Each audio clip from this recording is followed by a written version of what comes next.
Being a superhero is a risky business. You are constantly fighting supervillains who are using their various powers to try and end you, and your loved ones are always getting fridged. That's why some heroes have a slight edge, as they have nothing to lose. Welcome to Top 10 Nerd. I'm Andrew Boyd, and today we will be looking at the top 10 superheroes with nothing to lose. Now, I'm not going to be too picky with the criteria here, so you're going to see a lot of anti-heroes on this list. Alright, let's get started. Number 10, Robotman. Clifford Steele was a Daredevil race car driver before he was in a horrible accident that completely destroyed his body. Dr. Niles Calder volunteered his services, and although his body was beyond repair, Calder was able to save Cliff's brain, putting it into a robotic body. When Cliff woke up, the stress of the transformation, as well as some faulty wiring, made him go cuckoo banana pants and go on a rampage through the city. Calder eventually calmed him down and fixed the wiring. Cliff's life as he knew it was over, and with nothing else to do, he took up Calder's offer to join the Doom Patrol as Robotman. He is often depressed at the state of his life, and although he has formed relationships with his teammates, he doesn't really have a life outside of the team, and doesn't have anything to lose, as even when the team died in Doom Patrol number 121, he was able to simply replace his robot body. Even when his brain was destroyed, a backup of his mind was used to create another Robotman. Number 9,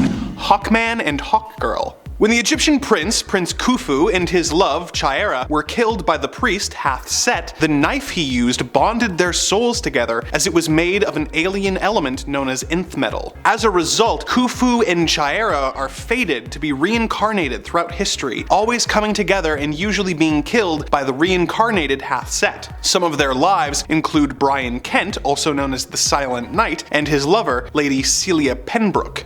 A pair of gunfighters in the Old West named Nighthawk and Cinnamon, and Pinkerton detectives James Wright and Sheila Carr. In their most recent lives, they are Carter Hall and Shara Sanders, also known as Hawkman and Hawkgirl. The two fight crime together and obviously do their best not to die, but even when they do, they are safe in the knowledge that they will always return to each other in their next lives. So for them, death is kinda like waiting to respawn in a Call of Duty match, making the stakes significantly lower than it would be for you or I. Number 8, Shadowlands Daredevil. When Daredevil became the leader of the evil group called The Hand, he became more ruthless than we had ever seen him before. He had just divorced his wife Milla, and had been fired by his partner Foggy Nelson, and had nothing left outside of his Daredevil life. When Bullseye, on the orders of Norman Osborn, blew up a tenement, Daredevil broke his long-standing no-kill rule and ended the assassin before building a fortress for his associates over the ruins of the apartment that he called Shadowland, the happiest place on Earth. Of course, it later turned out that he was possessed by a demon and was not in full control of his actions, and he went on to be a villain for a while, fighting multiple heroes when they tried to stop him. But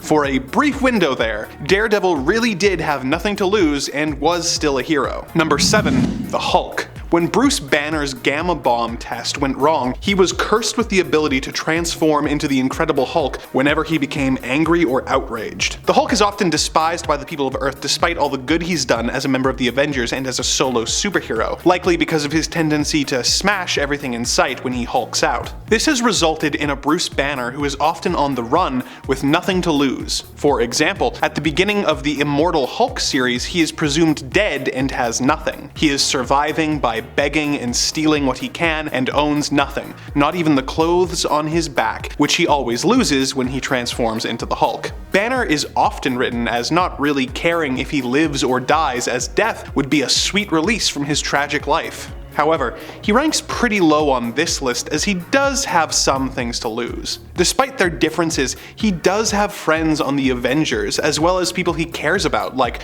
Rick Jones and Betty Ross, although he has lost them only for them to return in the past. So, while he may feel he has nothing to lose, there are always new depths of loss that Banner can discover. Number 6, Martian Manhunter. John Jones is from the planet Mars, where he worked as a police officer, or as they called it on Mars, manhunters. He had a wife and a daughter, and things were pretty good for old John. However, his evil twin devised a virus to destroy all of Martian kind that transferred from Martian to Martian whenever they used used their psionic powers, causing them to spontaneously combust. John was able to avoid infection, but had to watch as his family was engulfed in flames. Not long afterwards, a scientist accidentally transported John to Earth, where he shapeshifted into human form and became a detective once again, as well as the superhero Martian Manhunter. John has nothing to lose as he has already lost his family, his friends, and, well, everyone else on his home planet, and is trapped on an alien world. Considering everything he's been through, he's a pretty well-adjusted hero, but he does have the advantage of not having anything that he needs to prioritize over his mission. Number 5. Jonah Hex. Some of you might be thinking that Jonah Hex doesn't count as a superhero as he's just a cowboy. I'd counter that he fought in the Crisis on Infinite Earths, and if that doesn't earn him a spot, nothing does. Jonah was sold by his father into indentured servitude to an Apache tribe when he was 13, before eventually saving the chief's life and being adopted as his son. The chief's other son was in love with the same woman, so he betrayed Hex and left him for dead. He joined the Confederate Army during the American Civil War, but eventually remembered that he had not enjoyed being a slave, and that it was kinda dumb for him to be fighting for that cause, and so he surrendered himself to the Union Army. He was branded a traitor by the Confederates, but as a former member of their army, was also considered a traitor by the Union. You know, for the whole trying to separate thing. He found his old tribe where he entered trial by combat against his adopted brother, but he broke the rules and killed him with a knife after his tomahawk broke in an act of sabotage. As a result, he was disfigured with a burning tomahawk and exiled. He would eventually cross paths with the tribe again, which resulted in the chief trying to kill him, but being stopped by the woman Hex loved, who died in the process. Hex killed the chief, and realizing that he was now despised by everyone who ever knew him, he became a ruthless bounty hunter who was often shunned due to his horrific appearance. Number 4. Deadman. Boston Brand was a daring trapeze artist until one day, during his show, he was shot and killed by persons unknown. Due to him being well liked by the Hindu goddess Rama Krishna, Brand was allowed to stay on Earth as a ghost so that he could help protect the innocents and track down his murderer and bring them to justice. He has the power to enter the living and possess and control their bodies. He was a very solitary person while alive, and therefore didn't have many people to mourn him, and as he is already dead, he doesn't really have much to lose. Number 3. Spawn. Al Francis Simmons was a mercenary for the US government before being killed by one of his fellow mercenaries. Due to all the murder, Al was sent to Hell, but he made a deal with a demon named Malebolgia and agreed to join Hell's army as a Hellspawn. He was sent back to Earth where he discovered that 5 years had passed and that his wife had remarried and started a new life with his best friend. So, he became Spawn and spent the rest of his time brutally dispatching violent criminals and fighting evil demons. Like Deadman, he is technically dead and therefore doesn't really have anything left to lose.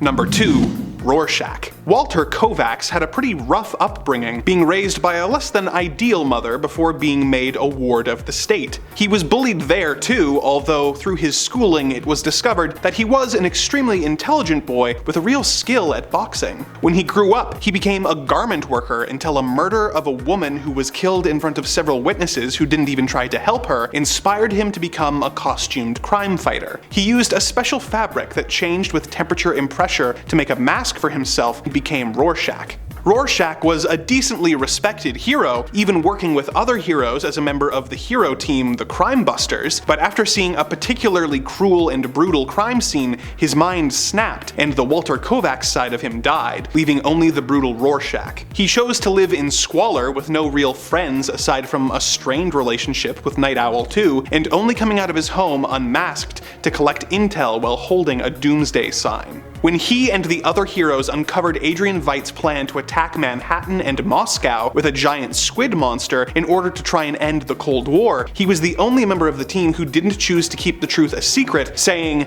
"Never compromise." He was killed by Dr. Manhattan, but his journal was sent to a dodgy newspaper, leaving the possibility for the truth to be uncovered. He has nothing to lose, and that's how he likes it, because he's an unhinged maniac. Number 1. The Punisher. Frank Castle was a Marine whose family was killed in the crossfire of a mob attack. Frank survived but was deeply traumatized, and when his family's killers went free due to police corruption, he decided to take matters into his own hands. He became the Punisher and began using his military skills and tactics to wage a brutal one-man war on crime. His extreme methods have brought him into frequent conflict with both the villains and the heroes of the Marvel Universe. Frank has no personal life to speak of, and tends to avoid friendships in general, choosing to spend all of his time plotting, hunting, or killing criminals. He is a lunatic with nothing to lose, but fortunately for the good people of the Marvel Universe, all of his insane fury is directed at the criminals of the city. Any other heroes with nothing to lose that we didn't mention here? Let us know in the comments below, and remember to like and subscribe for more Top 10 Nerd.